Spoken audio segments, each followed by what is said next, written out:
The first time I heard about the Bible, I laughed.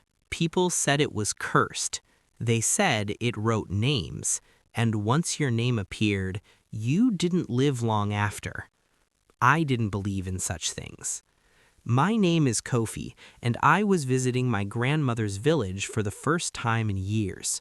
It was quiet, too quiet, the kind of place where stories grow stronger than truth. On my second night, I heard the whispers. Not voices, not words, just a low sound coming from the old church at the edge of the village. I asked my grandmother about it. She went silent.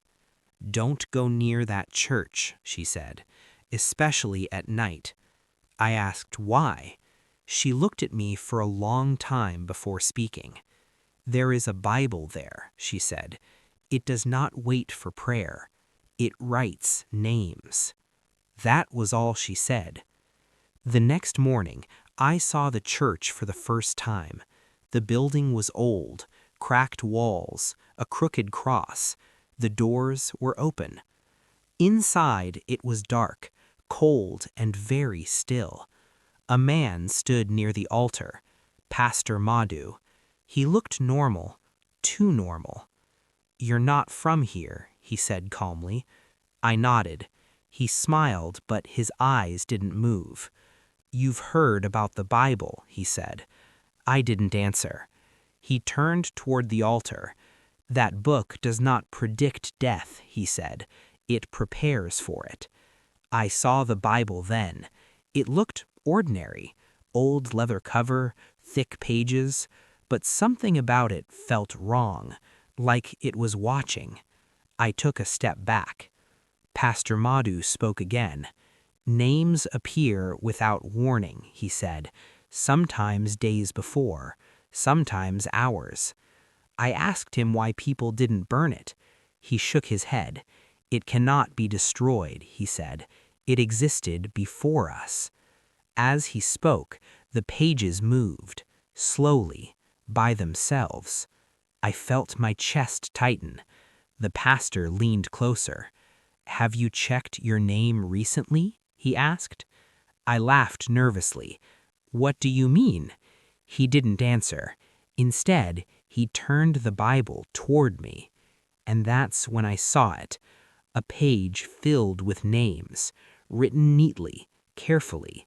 Some were faded, some looked fresh, and at the very bottom, there was space, as if the book was waiting to write another. I stepped back from the altar. The page was still open, still waiting. I told myself it was just ink, just an old book, just a story villagers told to scare outsiders.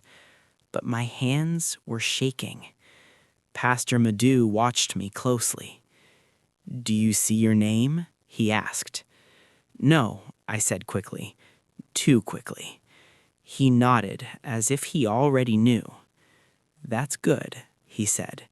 "When the name appears, the body feels it first." I asked him what he meant. He didn't answer. Instead, he closed the Bible gently. The pages stopped moving. "You should leave," he said, "before sunset." I didn't argue. Outside, the air felt heavier. The village no longer felt quiet. It felt alert.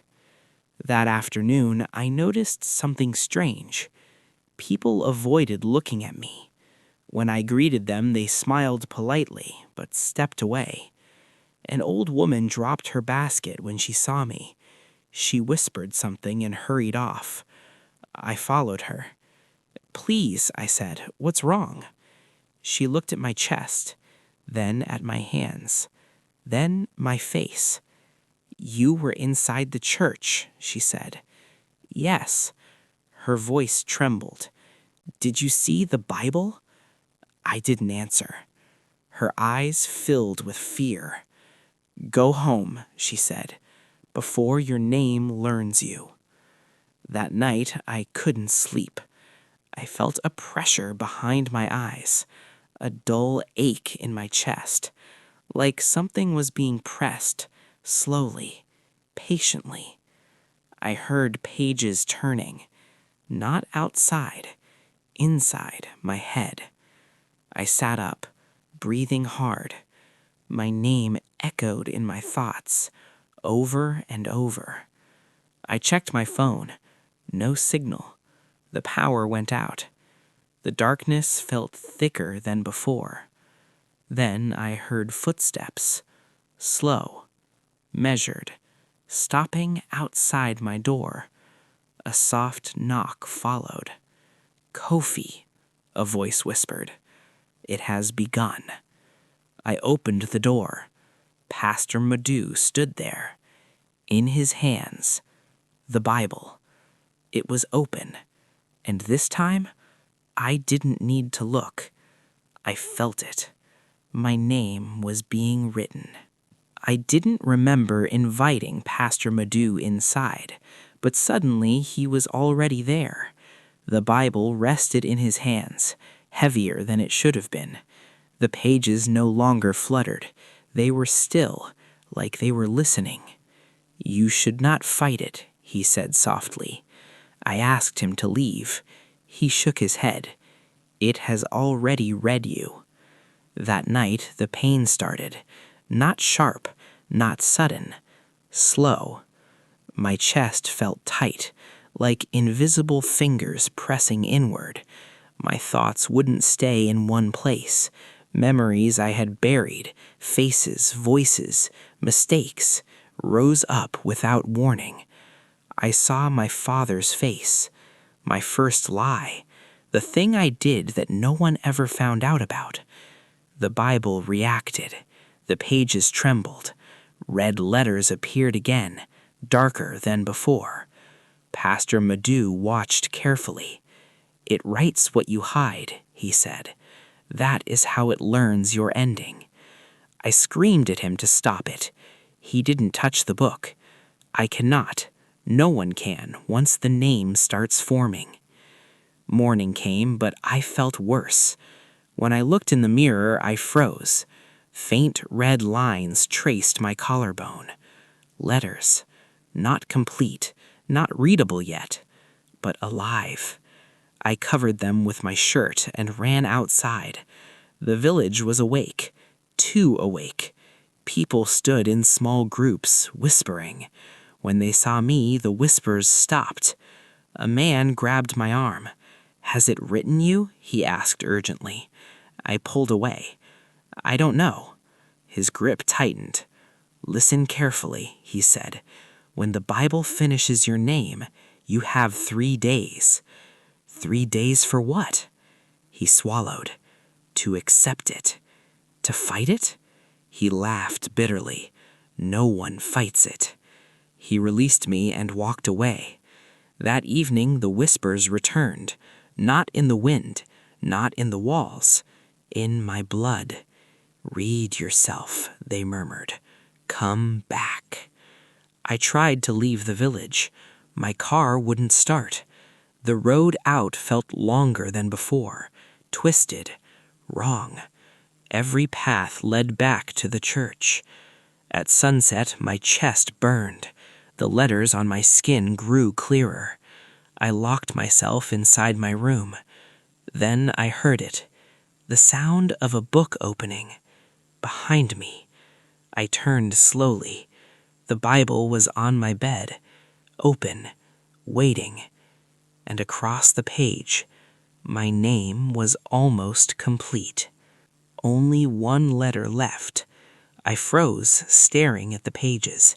My name glowed faintly in red letters, almost pulsing like a heartbeat.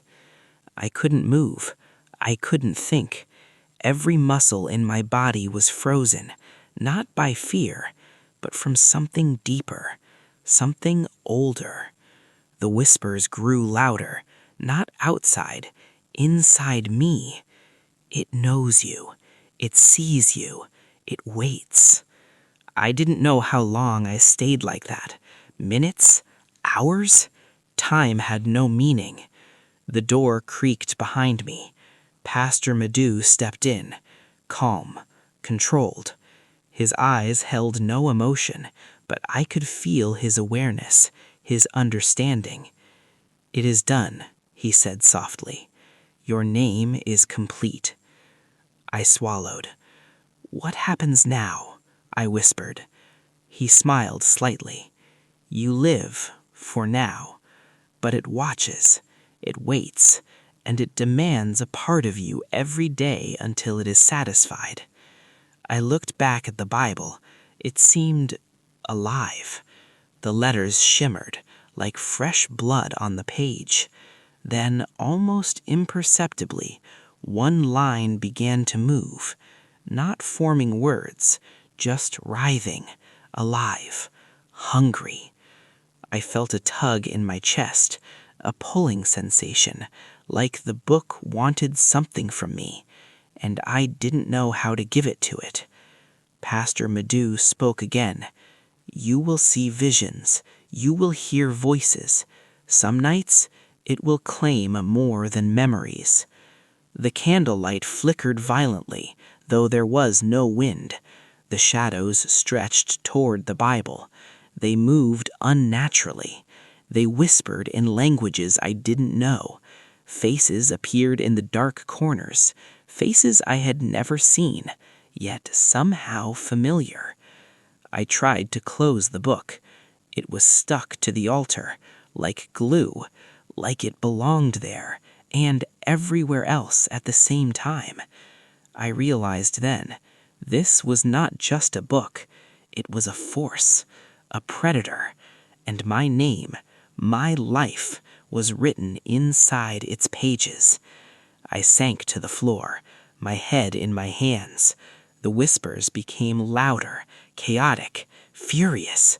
"Feed it, or it feeds on you." I wanted to scream, but no sound came out. Then Pastor Madu leaned closer. "Do not fight it," he said. "Survival begins when you obey it, even in small ways, even with small secrets." I understood in that moment why the villagers never burned the book. It could not be destroyed. It only grew stronger, and anyone who tried disappeared. Outside, the wind howled. I felt the pull of the church, of the Bible, of the pages themselves. It was calling me, and I was helpless to resist. That night, I couldn't leave the church.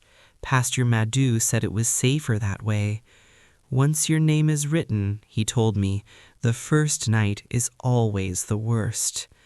They gave me a small room behind the altar, no windows, just a wooden door and a single candle.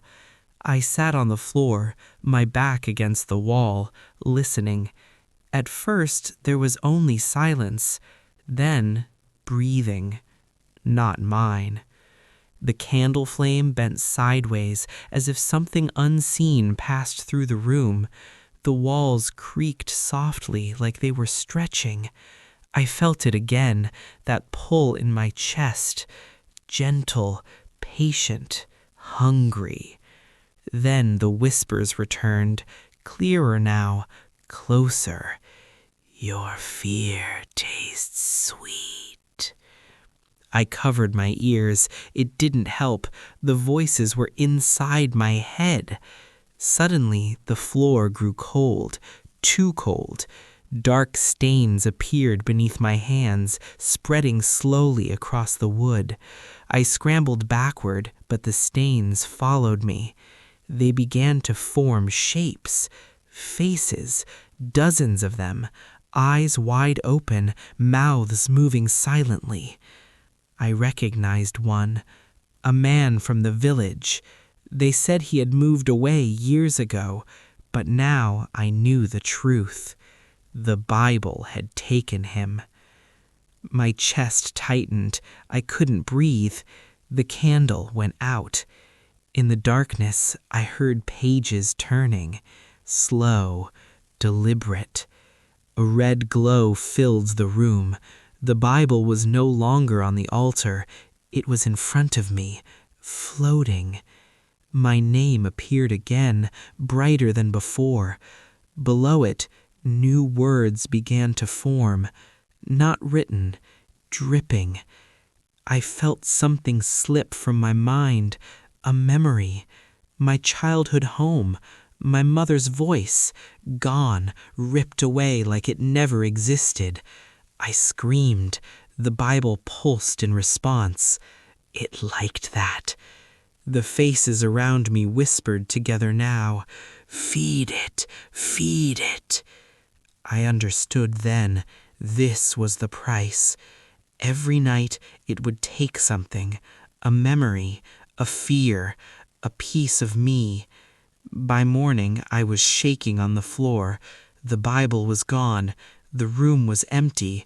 But inside me, something was missing. And deep in my mind, I knew that was only the beginning. I woke up screaming. My throat burned. My hands were numb. For a moment, I didn't know where I was. Then I heard it. The church bell. It rang once, then again, slow, heavy, wrong. I ran outside. The village had gathered near the church gate. No one spoke. No one cried. They were all staring at one body lying on the ground. A young woman. Her eyes were open, her mouth frozen mid-scream. Someone whispered her name. I felt sick. I had seen that name before, written in blood, inside the Bible. Pastor Madu stood beside me. His voice was calm, like this happened every day. He said, "It rewrites fate. Once your name appears, the Bible decides how and when." My legs gave out. I asked him the question burning inside me. "Can names be erased?" He didn't answer. He just looked at me. That was answer enough. Inside the church, the Bible was open again. The red letters moved on their own. Some names faded, others darkened. Then I noticed something worse. My name had changed. Beside it, a date had appeared. I didn't understand it at first, until I realized it was tomorrow's date. I backed away, shaking. "This is a mistake," I said. "It has to be." The pages flipped violently. New words formed beneath my name. Witness. The walls trembled. Candles exploded one by one. Shadows twisted into human shapes, pointing at me. I saw flashes of the future. My own body on the church floor, blood pooling beneath my head, the bell ringing above me. "No," I whispered. The Bible pulsed. The date scratched itself deeper into the page. Pastor Madu finally spoke. "You are not meant to die tomorrow," he said. "You are meant to see what comes after." That night, I understood the truth. The Bible doesn't just predict death, it creates it. And I was no longer just a victim. I was part of the process. I didn't sleep that night. Every time I closed my eyes, I saw the page again. My name, the date, the word witness carved beneath it like a warning. Before dawn, I made a decision. If the Bible could write names, then maybe it could be destroyed. I went to the church alone.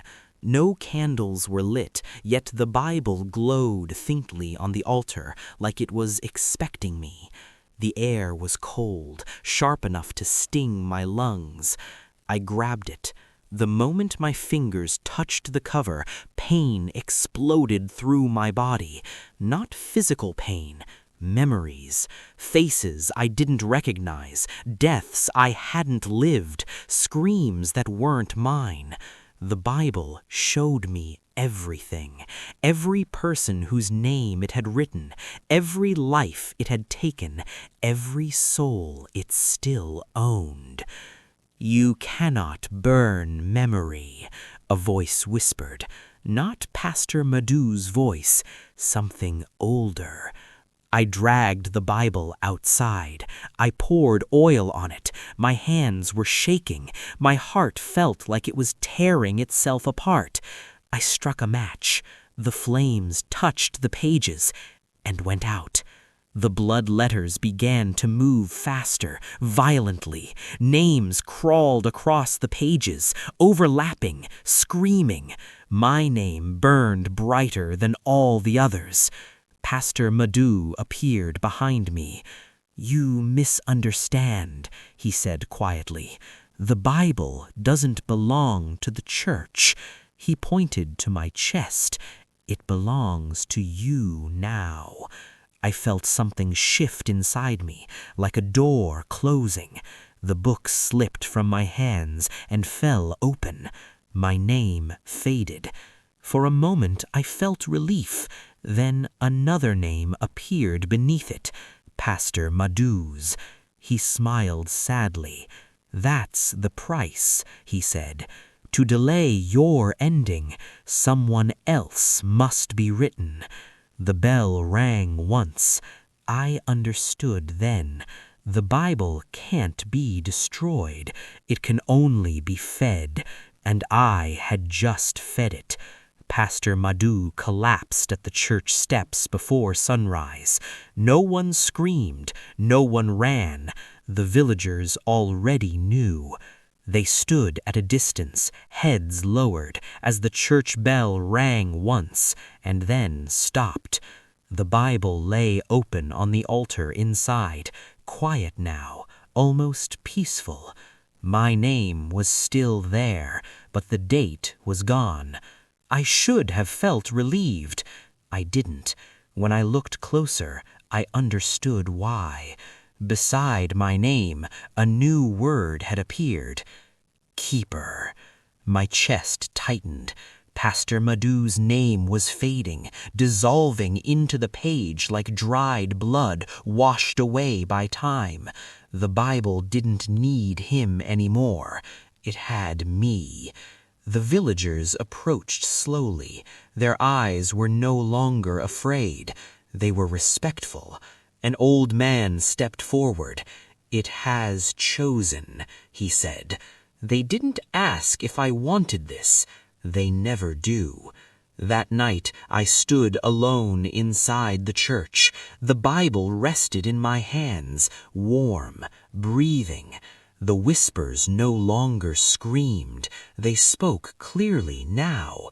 They told me who would come, who would doubt, who would touch the pages. I tried to leave the village.